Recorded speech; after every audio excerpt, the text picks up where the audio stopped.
Thank you for trying Audio Quarter. On 1089 and 1053 AM, the Clash of the Titans on TalkSport.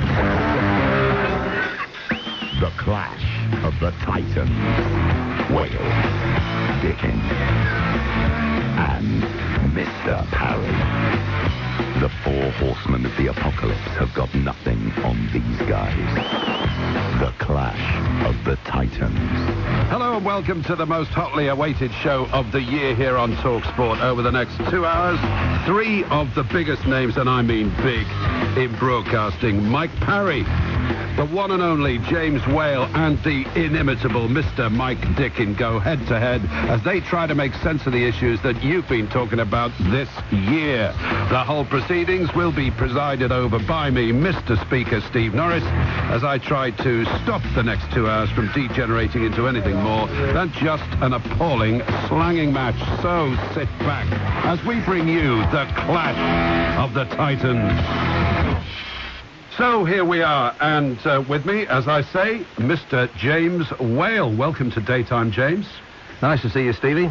Wonderful to have you with us. Yes, you look great, actually. You know, you look terrific, better than you look on the telly in real life. Thank you very much indeed. I really mean that. Yeah. I'm not sinking to the depths of depravity that politicians do when they start sort of these programs. I'm just going to bide my time, Stephen. I'm not going to mention your hairstyle. I'm not going to talk about your moral thingamy-bob I don't think there's anything wrong with a pink tint. Let's be honest, a lot of people my age do that. It's as far as I'm concerned, it's fashion and it suits me. They're all women normally, Stephen. All right, fine. What's gender these days? For God's sake, I belong to the progressive ring of the story, pal. I don't. You know that. I don't like political correctness, as you know, and I don't like equality. So. Well, I'm sure we're going to hear a lot about that in the next 2 hours. And, of course, the man I'm very, very proud occasionally to say I have stood in for, Mike Dickin. Wish I had stood in for you. I've had a lot more sex than I've had this year, I'll tell you that. That's true, that's true. I mean, there are many men in my life can say they've actually, you know, made a reputation solely on that basis, Mike, and so undeserved, as many of the people closest to me have pointed out on many occasions.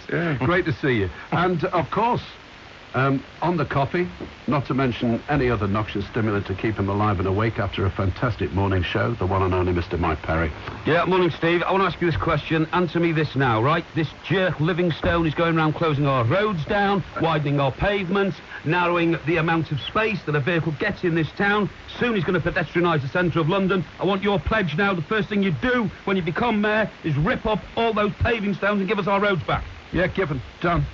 You know, it's a strange idea, isn't it? The way you make congestion better in this city is to go about making it worse. It's crazy. You can't move all that stuff with the traffic lights. I've got to tell you, that's an old Department of Transport advice note that was meant to work in rural villages. You know, the idea that you apply that in the central London is just crazy. Not everybody listening to this is going to know where I'm talking about. Can you actually just... You come from the Mall into Trafalgar Square, you get 8 seconds for cars. Can you just tell me if that's true? And nearly 2 minutes for pedestrians. Absolutely true. He's fiddled with the traffic. Oh, yes. lights. Oh, yeah. Ken has done it. So he's absolutely, definitely, it's not just a sort of urban myth. He's actually fiddled with the traffic lights. James, I promise you, I know the men, I know who's done it, I know why they've done it, I know the piece of paper they're using. And, you know, this is only the start, Steve, because every town in Britain is soon going to have a mayor. A goddamn mayor in Middlesbrough is Robocop. Well, what's Robocop going to do? Flood the streets with cops? Why do we need mayors? You don't need a mayor. Well, when we didn't have a mayor in London, the traffic used to run. It doesn't run now. No, that's because you got a lousy mayor. But the point is, actually... Why do we need a mayor? Oh, well, I'll tell you why I think it makes a lot of sense. Job, of course. First of all, gives a job. You know, I've got wives, I've got children. I mean, we all need You've only got one wife, haven't you? Well, at the moment, yes, for God's sake. But I mean, we all have a cross to bear. All I'm saying to you is that, think about it this way. Who do you think would ever think in a big company of getting 70 people round a table to make any decision?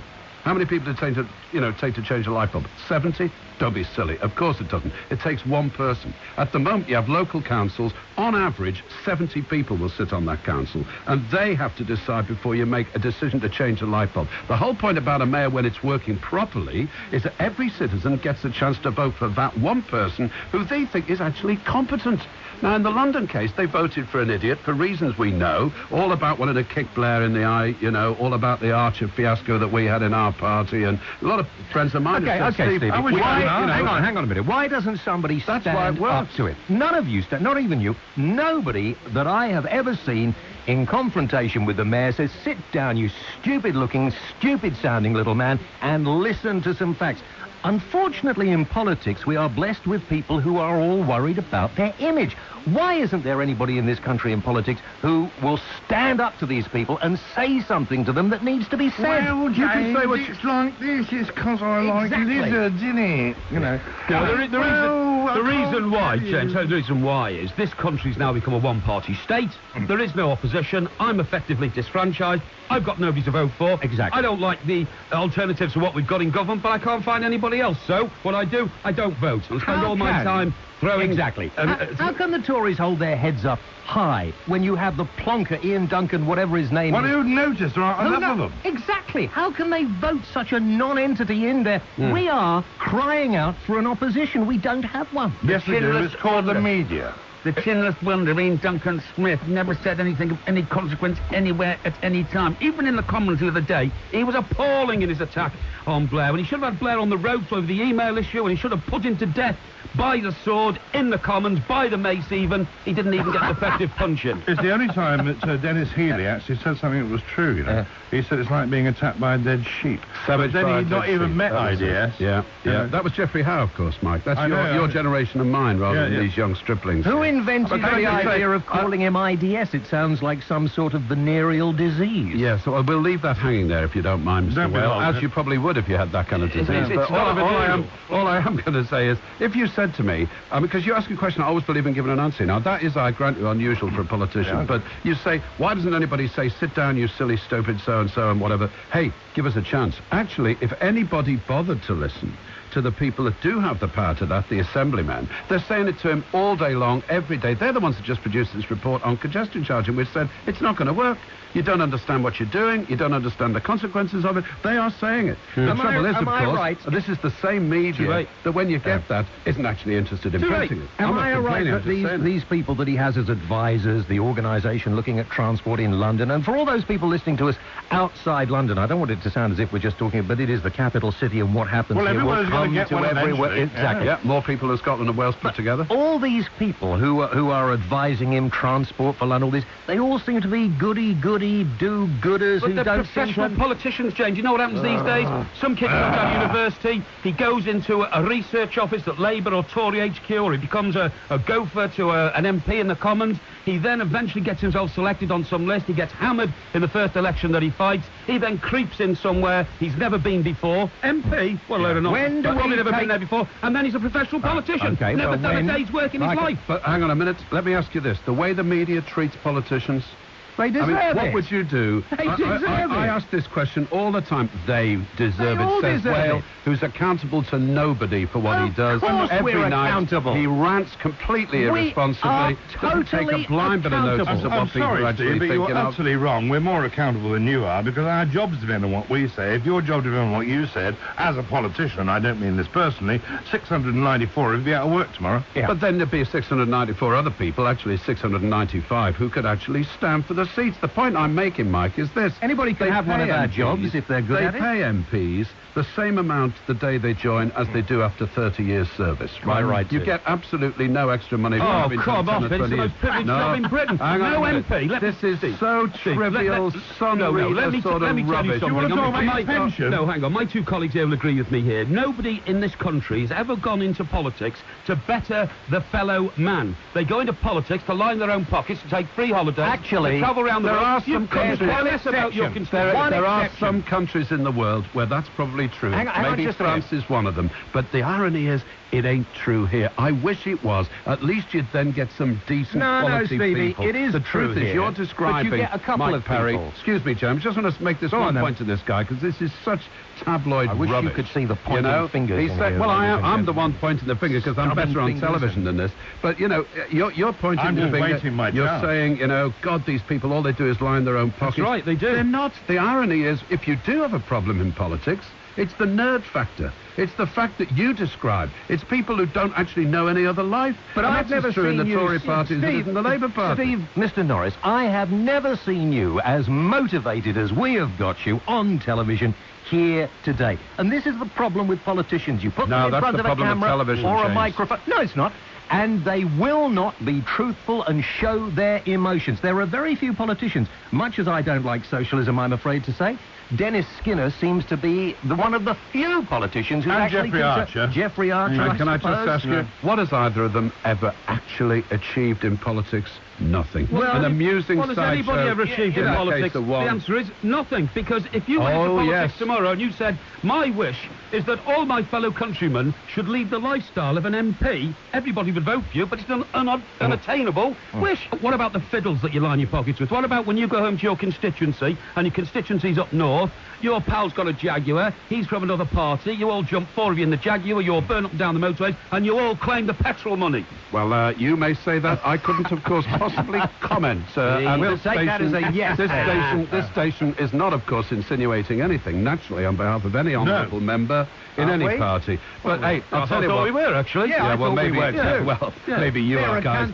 I have a career to think of, you know. I mean, I do have dependents. You get Cherie Blair to do your accounts? I would be very happy to have Mrs. Blair to do my accounts. I want to move on to Mrs. Blair because personally I think she's an absolutely terrific person. This is a talented, able individual. This is modern woman. This is a woman who's not only an extremely competent professional, but a great mother as well. A great mother whose husband adores her. She is absolutely sensational. This whole business with this idiot boy and his so-called financial advice is a great storm in the teacup led by the Daily Mail, and anybody who follows that story is a donkey. Nonsense. Perfectly honest. He doesn't believe that. He's being a politician. He's trying to wind us up. Of course, he doesn't believe a word of it. On the contrary, for the woman's garment. We're not talking about women you have or have not fancied during your time in Parliament. There wouldn't be time. This is a family show, and we haven't got the time. You know, that's the truth of it. You seem to have plenty of time, Steve. You don't mind me saying that.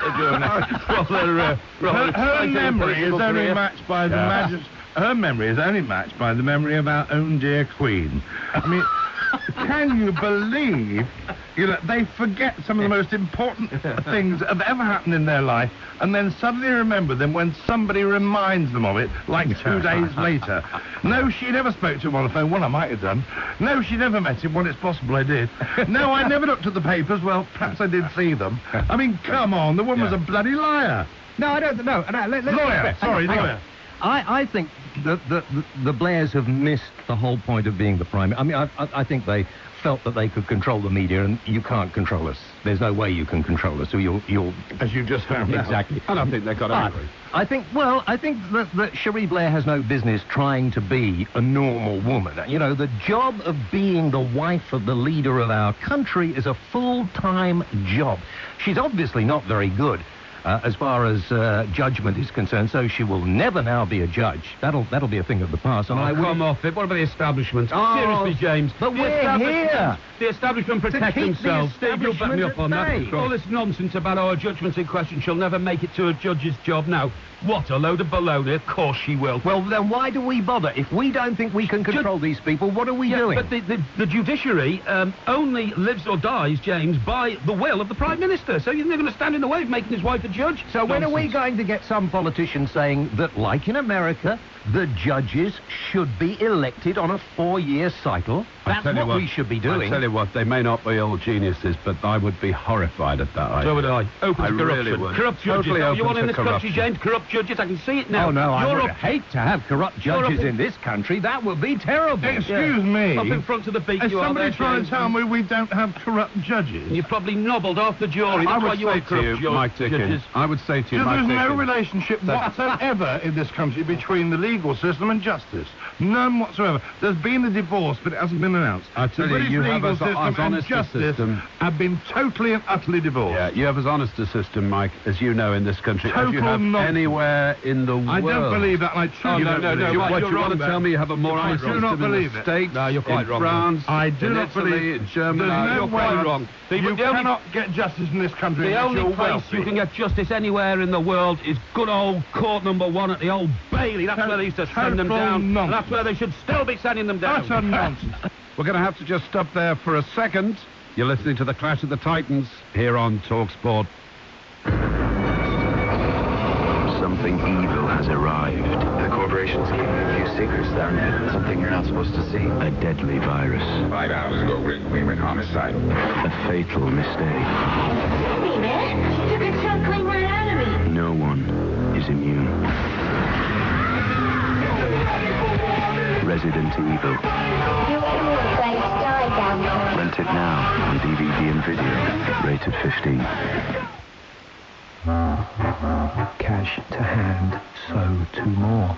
Love to joke, flirt too much. Live to take, walk to car. Smile to laugh, look too long. Shout to wait, just too late. Lights to blue, pull to side. Bread to check, take a ride. Drink to drive, find £2 pay the man. It's cash to hand. What will it take to stop you drink driving? Think. Hello, darling. Oh, wow. Daddy, look, we've done our Christmas tree. That looks great. You got your stars and the tinsel and the fairy lights, and on top of the tree, a beautiful... what is that? An empty bottle of Mummy's favourite moisturiser. Total effects from Olay. She said Santa couldn't miss it up there. If they don't know what you'd love for Christmas, now's the time to leave that little hint. Olay, what someone you love would love for Christmas. Olay Skincare at Superdrug. Low prices permanent. On 1089 and 10:53 a.m. The Clash of the Titans on TalkSport. You're listening to the Clash of the Titans with James Whale, Mike Parry, Mike Dickin, and me, Steve Norris. Well, let's pick up on the conversation we were having just earlier. Can we go back to democracy a moment? Because I think we should test democracy in this country. You know, Steve is a professional politician, and that's exactly the same as what we do, except they get more perks. I mean, I would say I was a businessman, actually. No, you're a politician. I retired to spend more time with my money. That's what I said at the time. I'm one of the few people who's straightforward enough to say it. I make a shed load of money these days, none of which comes from politics. I must be mad to be But how much of that money you're making... I'm going to be earning a quarter of Hang on. No, Stevie, you're lying to us. There you go. No, come on, Stevie. No, Stevie, you're lying to us. Have you paid for the kitchen yet, Stevie? How have I lied to you, James? Well, that's a very serious insinuation. You lied to me when you were Minister of Transport. Look, guys, shut up a moment and let's just sort this out. The reason that you're lying to us is this. Because if you weren't standing for mayor, if you hadn't been a politician and a minister, you wouldn't be making shed loads of money as you are now. Absolutely. What, you don't think I'm capable of anything except... No, we think you're very capable, but you wouldn't be doing it to the extent you're doing it now. Now, I suggest that we test democracy, and this is how we test it. We, three of us here, or one of us, or we'll decide, we'll draw lots, stands as an independent candidate for Mayor of London. Yeah. We rally our listeners. Both of them. Well, 2 or 3 and get together, we'll have lots. And I bet you, if we did that, we could actually get elected. No, you couldn't. We could get elected. James, you wouldn't even save your deposit. Not even with the masses of TalkSport listeners, the millions of TalkSport listeners. If we motivated people and made them feel that they had a reason to vote for us and got them motivated to get out there, and because people vote for personalities, that's why they're looking for people. What they look for are people who are competent. You see, anybody can rant. The difference between ranting and doing something is understanding competence and politician. I mean, Mike Dickin here has just accused me of lying to him when I was Minister of Transport. I want to hear about when you were Minister of Transport. As the professional butt in the barrel here, I'd like to hear more. You lied to me and every other journalist in the country every time you told us what you can do about transport, because you did absolutely nothing. On the contrary, if you ever said to me, so what are you going to do, Mr. Norris? I'm going to say, well, if you think I'm going to let the You never answered the question anyway. You're wrong. Of course I won't. Were you Mr. But I will do my best. You Mr. Cohn's hotline, and were you? I did. No, I wasn't. Were you Mr. Cohn's hotline? I remember saying... Are you washing your hands of that, are you? Oh, I remember saying to poor old John Major, you do realise, don't you, that is going to be a joke. Listen, guys. Some ideas deserve to die. I think we're being unfair to him. I mean, he's not here for us just to sort of take our antagonism against politicians. What's new? What's new? If you've been in my life for as many years, James, this is mild, believe you me. He's had a charm, This is easy stuff. Go down the East End and go and, mix it in Rumford Market, see how you get on. I don't know why do politicians always do that. Say, go down the East End or the rough part of the city and mix it in the market. Well, because if I go into Belgravia, they're all going to nod and say, hi, Stevie, for God's sake. Don't be silly. But then you're coming back to agreeing with what I'm saying. All politicians get an easy time. They won't come on my programme or Mr. Dickin's programme or Mr. Parry's programme. Some of us will. Some of us will. I never turned an invitation down. But most and the reason is, A, I'm cheap, you know, and B, it always struck me as unbelievable that if you're saying, you know, why doesn't anybody let me, you know, tell the world what I think, and then spend half the time, you know, playing hard to get in television studios. I was always very clear. Sometimes you don't have to answer the questions. You've got to go on and do it. A politician never answers a question. A politician, I tell you what, our good friend Alvin Martin, who's a great broadcaster here, is the most incisive commentator on football matters. But when he first started, he'd clearly been watching, you know, BBC Parliament for about 3 weeks,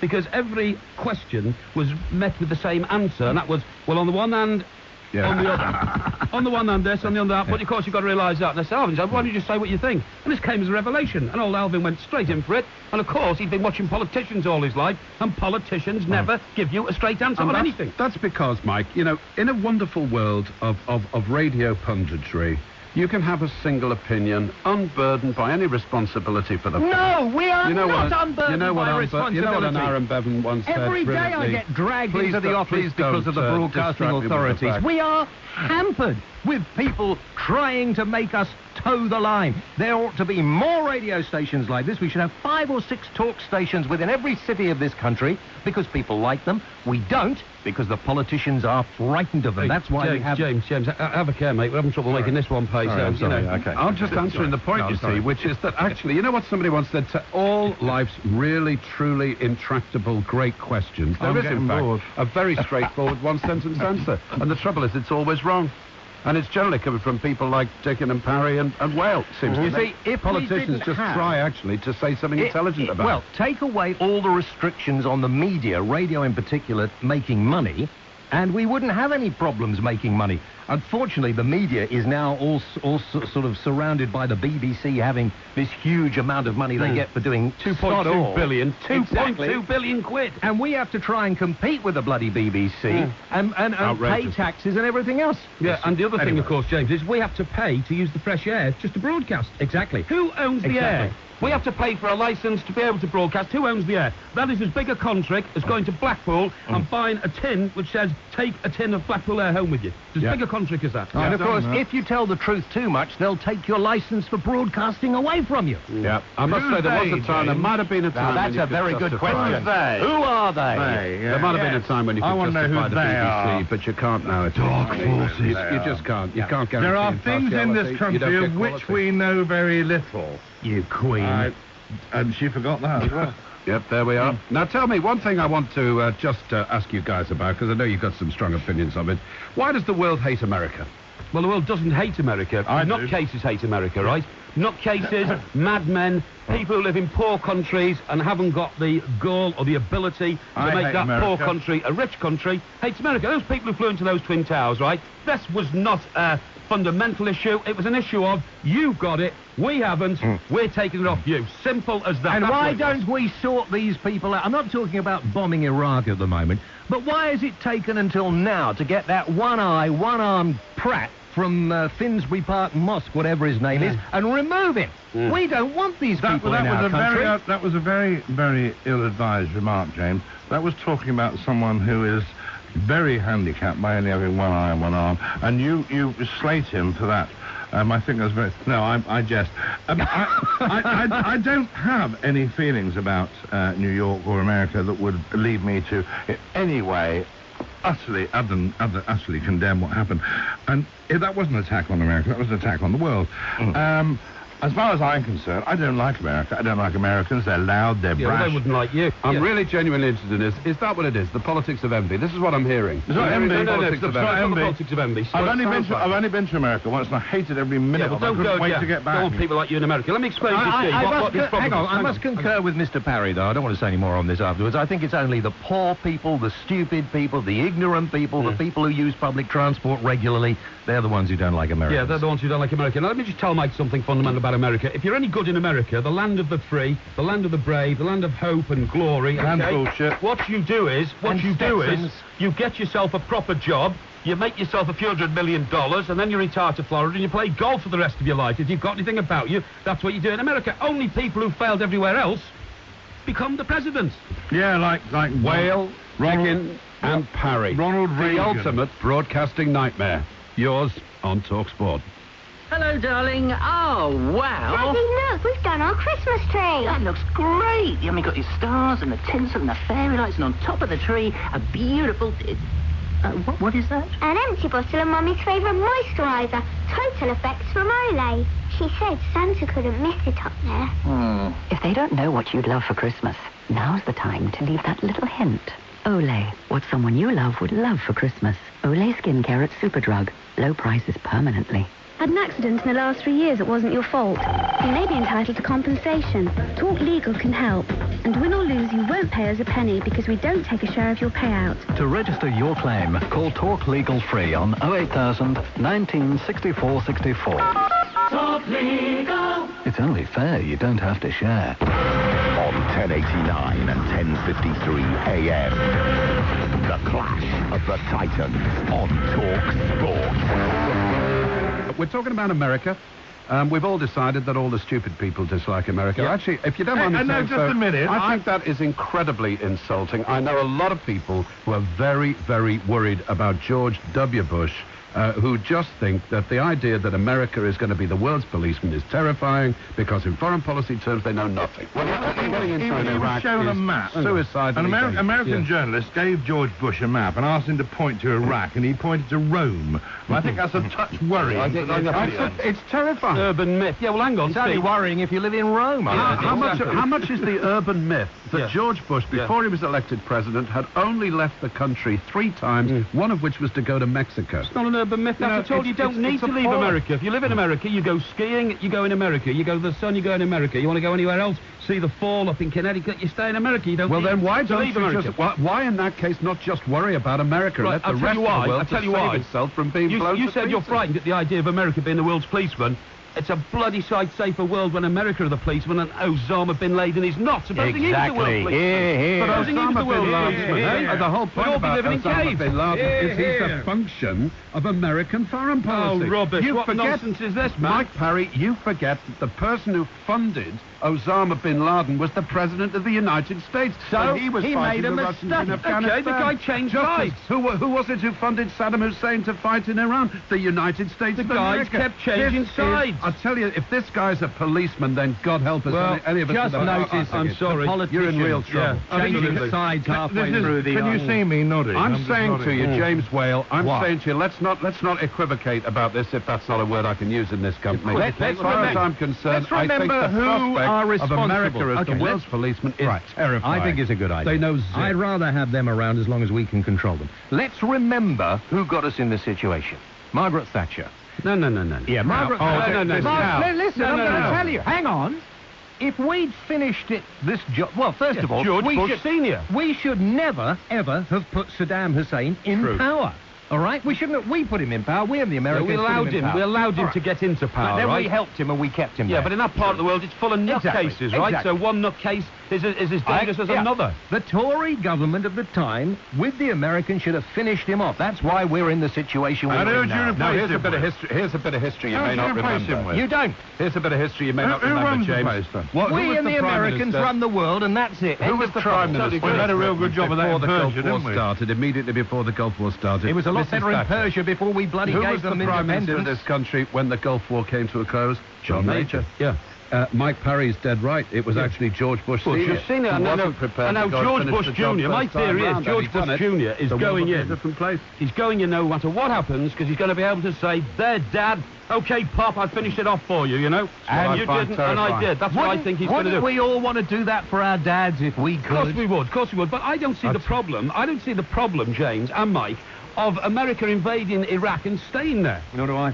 And then invading Saudi Arabia and staying there, right?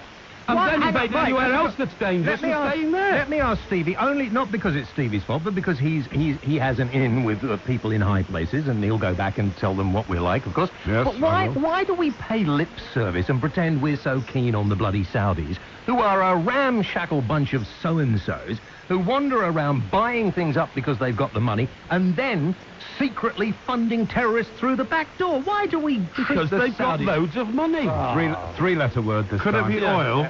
first letter O, last letter L. I thought it might be, yeah. That's what that's about. You know that. Oil makes the world go round, James. And I think Can we not invade them as well? Because none of these Arab countries can fight. We can. They haven't got any arms, they haven't got any missiles, they haven't got anything. No. Everything they've got we've given to them anyway. And we put why don't we just go and invade the Middle East, right, and occupy it? Because whenever we've occupied countries in the past, Steve, they've been better run than they are run when you give them back to the natives. I'm telling you. Look at the Indian subcontinent in the time of the Raj. Absolutely. Nobody was starving particularly. No, they were all well fed. They knew their place. You're right, James, and the streets got swept every day. Last time I was in India, a gentleman told me, a very old gentleman, he said, at least when the Raj were here, we swept the streets every day. The British swept the streets in this country every day. Look at the problems in Africa. Yeah. We gave the African countries independence, and what have they done with it? Well, every time you give a country back, every time you give a country back, you have a tribal war situation that breaks out and lasts forever. If you wanted to go around destroying countries,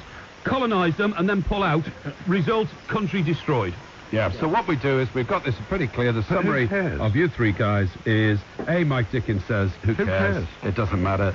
But the rest of us as long as it doesn't disturb me, I don't care. Most of the countries but they are. The world. No, the Americans and the British occupied most of the countries in the world because we're the only really civilized nations, right? There's only 5 countries in the world worth living in. Britain, America, Canada, Australia, and possibly, but only possibly, the Virgin Islands, right? The only countries worth living in. Italy. No, France. Who else lives in France? We do. Fabulous place. No, that's because we're the most civilized people, right? We're civilized because we've been around longer. We know how to run communities and societies. We know how to make economies work. We should spread that message throughout the world, and then that would eradicate poverty. And then people wouldn't go around blowing things up. I think, Michael, I think you should do some politics. I think you should stand somewhere. We'll run his campaign. What do you think, Mike? Yeah, I think you should stand somewhere. I think we'll run your campaign. And I'll think about it a bit. North Pole, perhaps. Yeah, middle of the River Thames. I think what's terrifying, you see, is that there are an awful lot of people who think that we obviously do understand how the real world works. We understand how civilized society works, and you know, wogs in turbans couldn't possibly understand how civilized life is, and therefore, when actually it comes as a shock to Americans to find that millions and millions and millions of young, unemployed Egyptian, Saudi young men hate the United States with a loathing. Identify them, for example, with support for Israel. Identify them with the murder by Israeli forces. Why do they? This is what they will say of young Arabs and young Palestinian children. But that's rather one-sided, Steve. The whole thing's lopsided. Mike, because maybe ignorance, Israel has broken 52 United Nations charters. Hang on. And therefore, are you comfortable then, Mike Dickin, with the idea that having done that, that the United States refuses to censure Israel, stands beside Israel? I'm not. And in that case, are you surprised that when you look at those 20-odd guys that got killed on September 11th that were bombing the Twin Towers, not one of them was an Afghan. No, they were all young Saudis and young Egyptian men. Yeah, but hang on.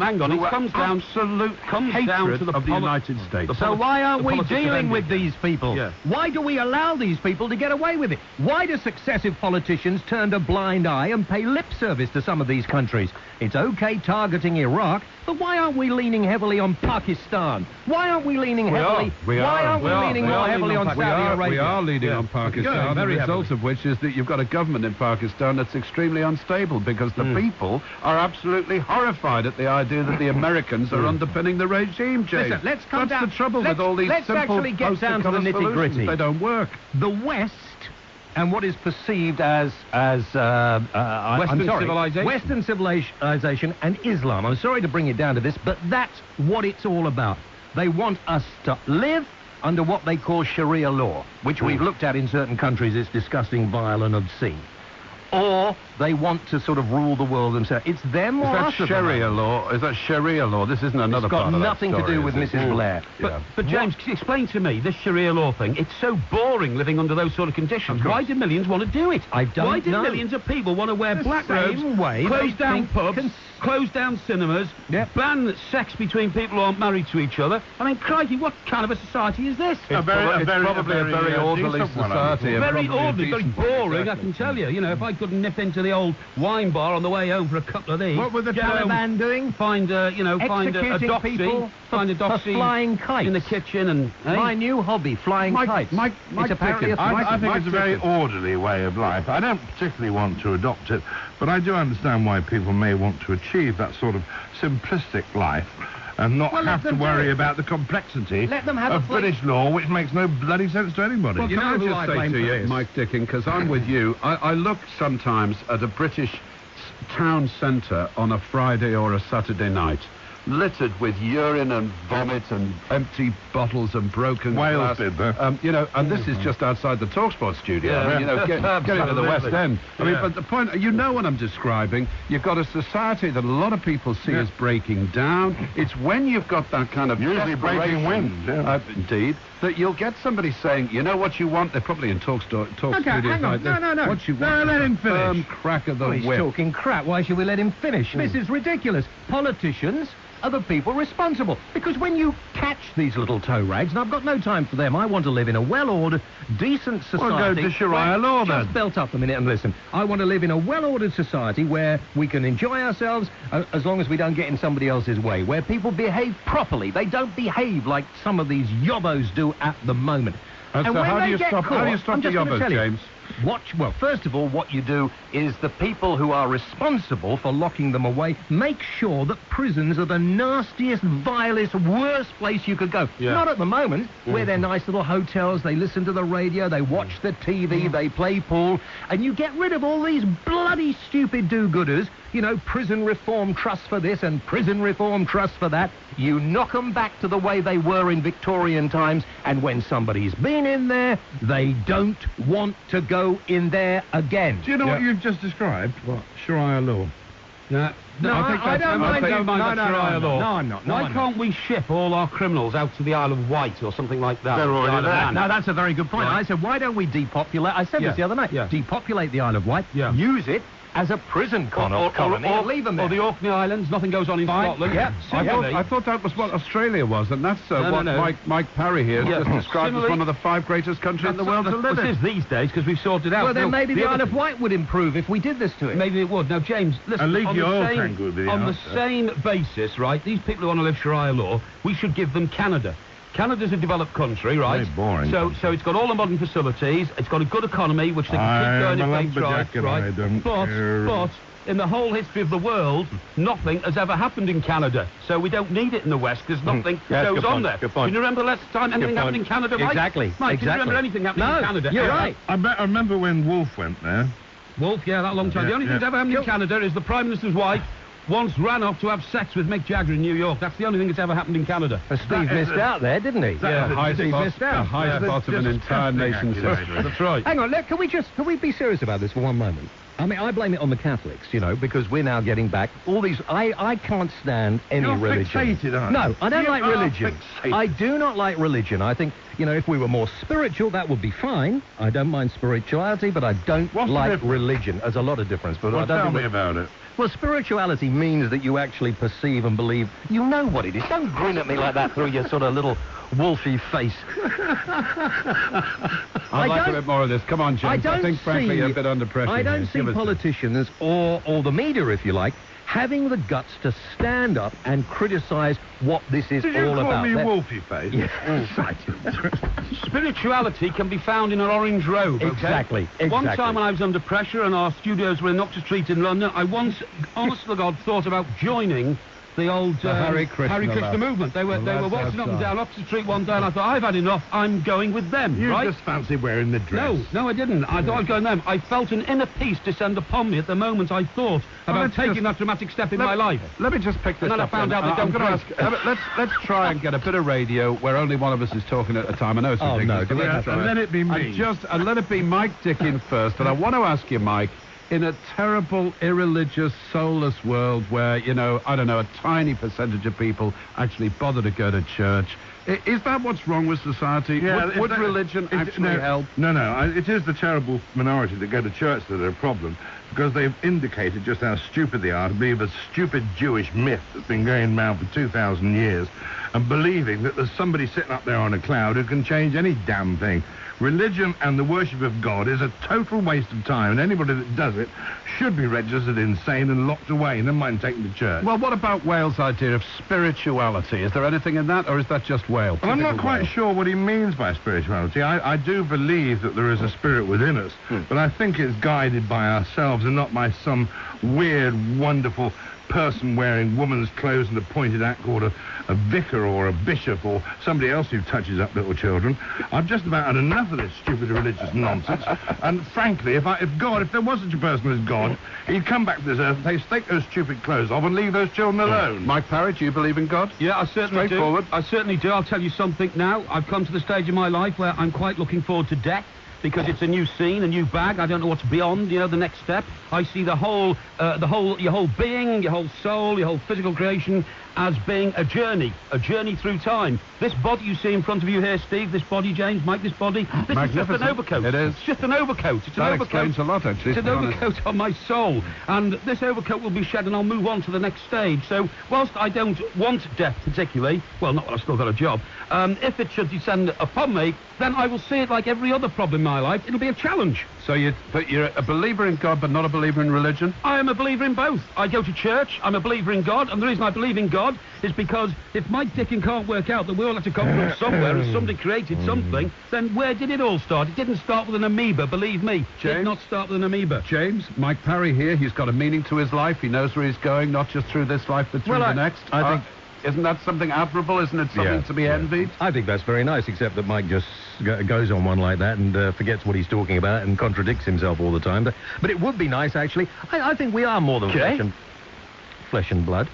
And as one who has been at the door of death, okay. We all know. Listen. I was reading out these bloody get well soon telegrams to Wales so often during his programme. Fine, you've had an operation. Yeah, show us your scar, He's James. had an operation, listeners. He's got a scar. No, put that away. Put it away. James. Have you finished? Yes, we'd like to hear your view on spirituality and religion. Well, there is actually no relation. Do we really want to listen? No, I don't. A bit of a laugh. No, I don't want to talk to you about it. No, I'm not bothering now because I don't think any of you... this is the problem, you see. You're not prepared to do anything about it. Until we can remove religion from this world, we will be in this situation for a long, long time. Until we can get rid of the power that religion has over governments in this country and every other country, and we can stop religious fanatics from trying to kill people who don't agree with them. But it is only the gullible who get sucked in by it, and shouldn't we just dispatch the gullible to somewhere where they can no longer It unfortunately isn't just... Well, yes, I agree they're gullible, but these people are running our lives.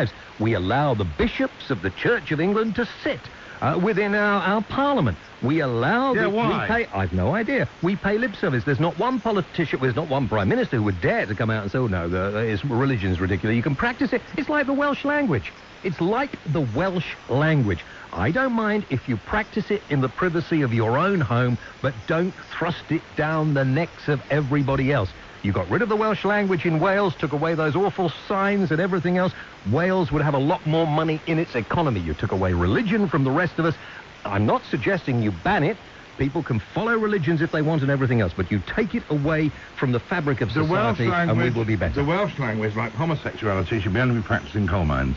Let me go on from that then, just to, in a minute we're going to I'm just going to take a break now, and then we're going to talk about the institution of marriage. Now, there's a religious institution that's breaking down. A lot of people presumably wouldn't have a lot of time for. We'll find out what the titans in our TalkSport studio think about marriage and about a hell of a lot more. It's Mike Parry, it's Mike Dickin, it's James Whale, this is Steve Norris. You're listening to TalkSport. Put some soulmate into your solstice celebrations with the TalkSport Singles Connection. One simple phone call will put you in touch with a short list of compatible partners in your area ready to meet you. Call 0871 220 0004. Registration simple and free. There's no obligation and you can leave anytime you like. Join now and get a list of compatible partners sent straight to your mobile within 48 hours. A new partner and a new beginning for the new year. 0871 220 0004. Calls charged at national rates. Rare sounds around Britain. The red-backed shrike.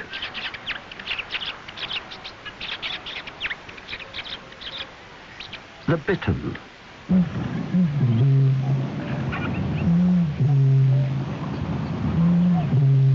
rarer still, the call of the wryneck.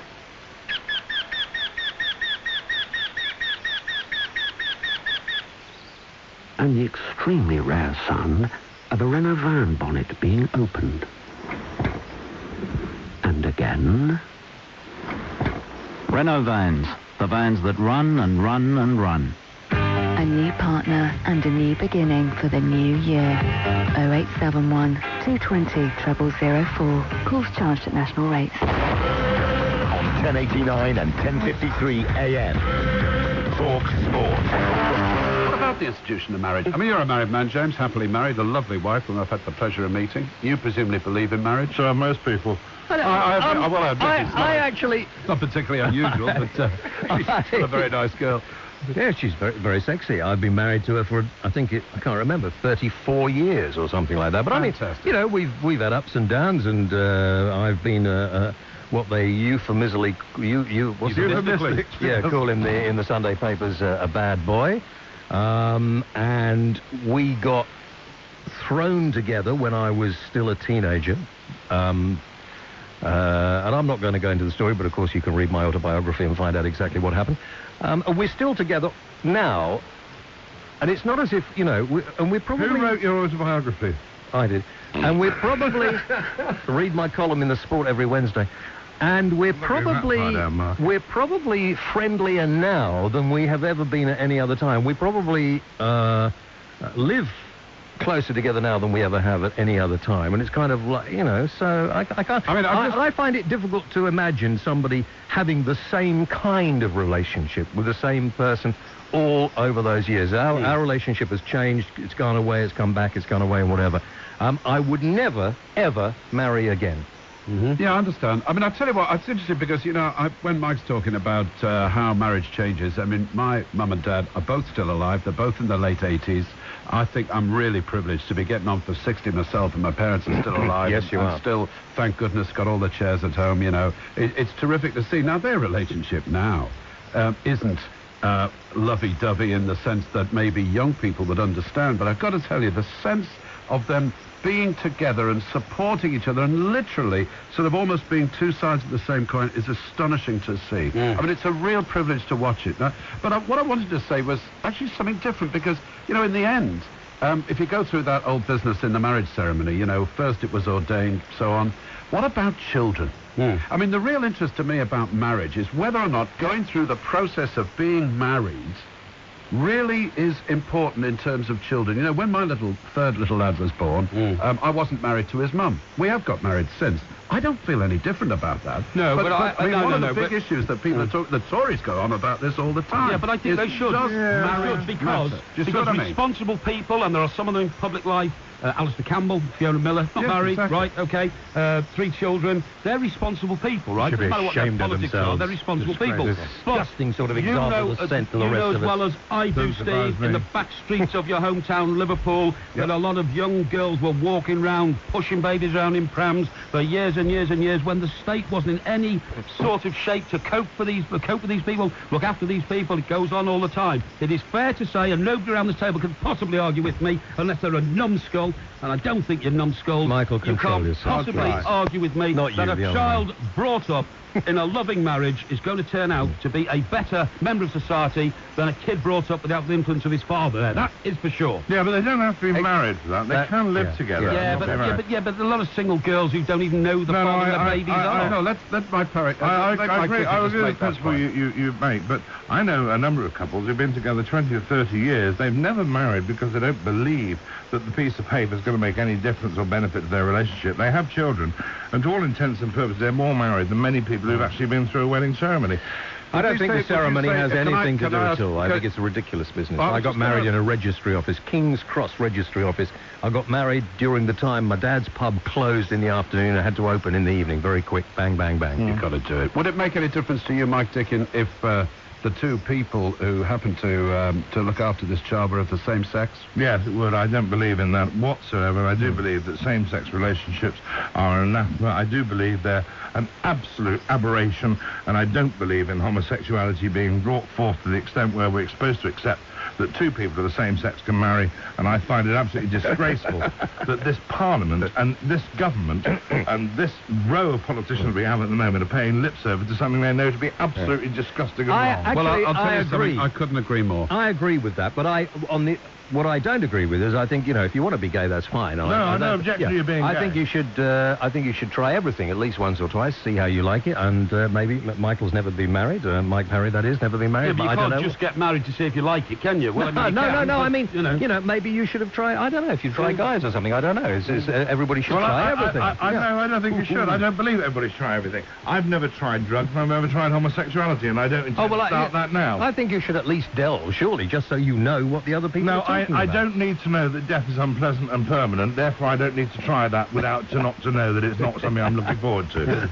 But, I mean, interestingly enough, you see, I take a completely different view on this business of same-sex couples. It doesn't worry me in the slightest. But they shouldn't be allowed to bring children. People who happen to be of the same sex but who have a loving relationship with it must be difficult for the child, Which, Mike, as you yourself said, is often the case. People who don't happen to be formally married have a good, loving relationship. I would sooner they, Mike, looked after a child than that child was in an institution, literally in a local authority home. Because if those local authorities were I they would be have prosecuted the answer. I cannot accept that, Steve, for one very good reason, that same-sex relationships last on average 6 weeks.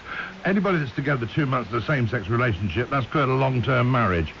They're totally and utterly feckless in their relationship. Well, you'd therefore be in favour of Ken Livingstone's register of relationships. I'm not in favour of anything Ken Livingstone does. Don't like his bird. Don't dodge the question. don't dodge the question. Just ask me, are you in favour of registering same-sex relationships? No. So that people don't get feckless, so they do realise there are consequences? I don't believe that they should even be taken serious enough to have a register for them. But hang on, just a minute. James, if I may, I just want to pursue this with Mike Dickin, because what Mike Dickin is telling me is that he thinks that homosexuals are essentially lacking moral fibre. They are inferior human beings. Is that what you're saying, Mike?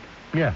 In a word, there we are. Yeah, now, I'm sorry, I can't agree with but that. whenever I have anybody who says that to me, I know that there's just no point. He's only winding you up. Listen, I mean, I think that if people live together for some time, I think there should be legal... if two guys have lived together for 10 or 20 years and they split up, there should be some legal way that the property is separated like it is with, and there should be legal recourse to pensions and everything else that a couple have put in. I don't think that if you want to have children, living in a same-sex relationship is a good idea. I just don't think it is. I mean, what about two maiden sisters? What about two maiden sisters, loving little lesbian lust? I'm not against little lesbian lust, but not when you're bringing up children. Let's just calm ourselves and assume that these ladies don't kiss except on the cheek once a year. Rubbish. And of course, the maiden aunt never got married. These ladies or two young ladies Can we go to the root of this? Because what we're talking about is children. You said they were institutions. It is about children. No, Steve, that's too black and white. That's an if or all. You're saying these kids aren't brought up by two people of the same sex. They've been in an institution. I'm saying... No. I'm saying, Mike... You're trying to invent... Let's go to the beginning. Let's go to the beginning. For these children. Steve, why don't we make abortion easier for people to obtain so that children are not born in situations where they're not really wanted? Abortion's pretty easy in this country. You know that. If you want an abortion, I don't think it is. I think the churches are sticking their bloody noses in and making it difficult. Why don't we have a license for people who want to have a child, and they'd have to pass some sort of a test to prove they were competent to have a child? My idea, Stephen, is this, and all right, but this is one I've been going on for a few years. I think that every boy baby should be sterilized at birth. I think when you get to a certain age and you wish to breed, you should have to apply to the relevant authorities for a permit to breed to prove that you are able to bring up a child, you are emotionally stable to do so, and economically viable to do so. And that is the only way you can bring a new human life onto this planet. I wouldn't necessarily disagree with that, but you see, when Mike Parry was saying to me, now, come on, Steve, this is too black and white, let me just tell you, Mike, what I'm trying to say. If the best in the world is mum and dad, married, going to stay married, bringing up kids, I totally accept that. But the trouble is that doesn't necessarily happen. Maybe it's mum and dad who love each other, been together for a long time, they're not married. Yeah. Well, most people would say that was all right. You say the child... And then I'm saying, if you go on from that, what are the options that are available? No, you're saying the child would be in an institution it wasn't brought up by two men or two women, right? I'm telling you this.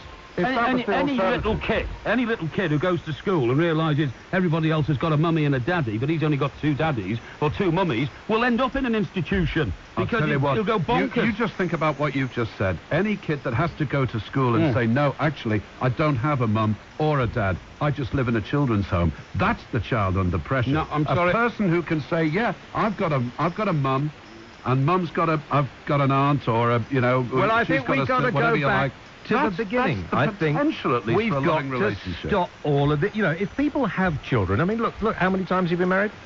Twice. I'm on my second wife. How many children have you got? 3. Okay. Well, I think, you know, if you have children in a relationship, you should perhaps have to work harder at it. For the children's sake. Of course. Until they're brought up to an age where they can look after themselves. I think too many people if you go right back take to it basics, lightly. It's too easy to have children. Mike Dickin. We've got to stop people having children that are unwanted. And one of the ways of doing that is, as James said, either to have boys made so inoperable, if you like, that they can't do the job until they get a license to do so, or we've got to do the same to girls, or we've got to start acting as adults to our own children and give them a role model they can follow. We don't want 15-year-old girls going behind the bike sheds and getting pregnant to get a council flat, whereas a girl who wants to go on, or a child who wants to go on, particularly a girl in this instance, to take further education, costs her £8,000 a year to go to university. You throw money at some 15-year-old kid who gets pregnant, but a kid who wants to go on and get higher education costs her parents £8,000 a year. Now, tell me where the fairness is in that. I can't see it, and actually I'm with you, Mike. All I can say, gentlemen, is I'm going to have to interrupt you just at the moment. Whether you find it hard to swallow or not, you've been listening, of course, to the Clash of the Titans here on TalkSport. It's Mike Parry, Mike Dickin and James Well with me, Steve Norris, just trying to hold the peace. God knows if we can. We've got more of this. We'll be back, of course, after the news and sport here on TalkSport.